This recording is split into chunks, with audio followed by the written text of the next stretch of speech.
అధ్యక్ష గౌరవనీయులు ముఖ్యమంత్రి గారు ప్రవేశపెట్టిన తీర్మానాన్ని బలపరుస్తూ మాగంటి గోపీనాథ్ గారు 1983 నుంచి క్రియాశీల రాజకీయాల్లో ఉండి నేను ఇప్పుడు ఏదైతే రిప్రజెంట్ చేస్తున్నానో అంబర్పేట నియోజకవర్గము ఇంత క్రితము అది హిమాయత్ నగర్గా ఉండేది. దా నియోజకవర్గాన్ని నుండి ఎన్నోసార్లు ఎమ్మెల్యేగా ప్రాతినిధ్యం వహించాలని తెలుగుదేశం నుంచి కోరుకున్నప్పటికీ అతనికి 2014లోనే ఆపర్చునిటీ రావడం, 3 సార్లు గెలవడం చాలా గర్వకారణం. అధ్యక్ష, నాకు మాగంటి గోపీనాథ్ గారితో దాదాపుగా 20 సంవత్సరాల నుంచి పరిచయము. గోపి గారు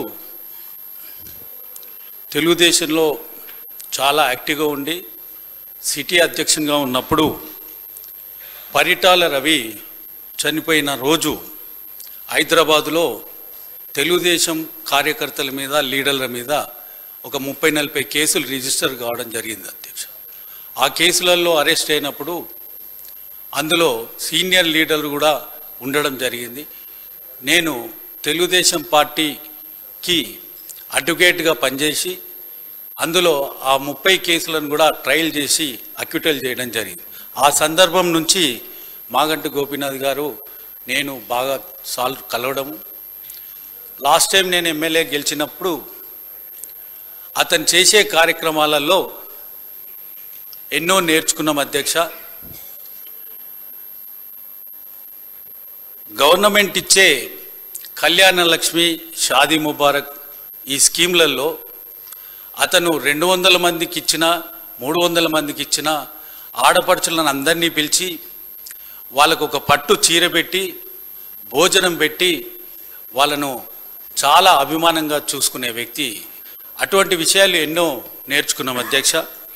ఈ సందర్భంలో మీరు స్పీకర్ గారు ఉన్నారు, ముఖ్యమంత్రి గారు ఉన్నారు, క్యాబినెట్ అంతా ఉన్నారు. మా ఎమ్మెల్యేల అందరి తరఫున నేను ఒకటి విన్నవించుకుంటున్నా అధ్యక్ష.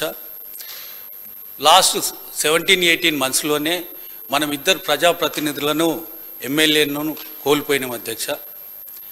మాకు అన్ని సౌకర్యాలు మీరు ఇస్తున్నారు అధ్యక్ష. గన్మెన్లను ఇస్తున్నారు, వెహికల్ ఇస్తున్నారు, పిఏని ఇస్తున్నారు, క్వార్టర్స్ ఇస్తున్నారు. కానీ ఒక పటిష్టమైన హెల్త్ ఇన్సూరెన్సు లేదు అధ్యక్ష. ఒక ఎమ్మెల్యే హాస్పిటల్ పోయినప్పుడు ఏ విధంగా హెల్త్ ఇన్సూరెన్స్ను వాడుకోవాలి, ఏ హాస్పిటల్లో పోతే ఎమర్జెన్సీ హెల్త్ ఇన్సూరెన్స్ అనేది ఉంటుంది, అటువంటి ఏవి మా వివరాలు మా ఎమ్మెల్యేలకు తెలియదు అధ్యక్ష. నేను లెజిస్లేటివ్ మినిస్టర్ గారికి విన్నవించుకుంటున్నా, ఒకరోజు అందరి ఎమ్మెల్యేలకు పిలిచి మనకు ఏ హాస్పిటల్స్లో హెల్త్ ఇన్సూరెన్స్ ఉంటుంది, ఏమైతే మనకు దానివల్ల బెనిఫిట్స్ ఉన్నాయి అవన్నీ కూడా చెప్తే, ఈరోజు మాగంటి గోపీనాథ్ గారు చనిపోవడానికి ముఖ్యమైన కారణము అది ఆ జబ్బు అధ్యక్ష. అది ఎవరికైనా కూడా రావచ్చు. మనము 2 ప్రజాప్రతినిధులను కాపాడుకోలేకపోయినాము. ఇప్పటికైనా కూడా ఈ సందర్భంలో నేను విన్నవించుకుంటున్న తమ ద్వారా అందరికీ బలమైన ఇన్సూరెన్స్ ఉండాలని నేను కోరుతున్నాను. మరియు మాగంటి గోపీనాథ్ గారికి వాళ్ళ ఫ్యామిలీకి ప్రగాఢ సానుభూతిని తెలియపడుతుంది. థ్యాంక్ యూ అధ్యక్ష.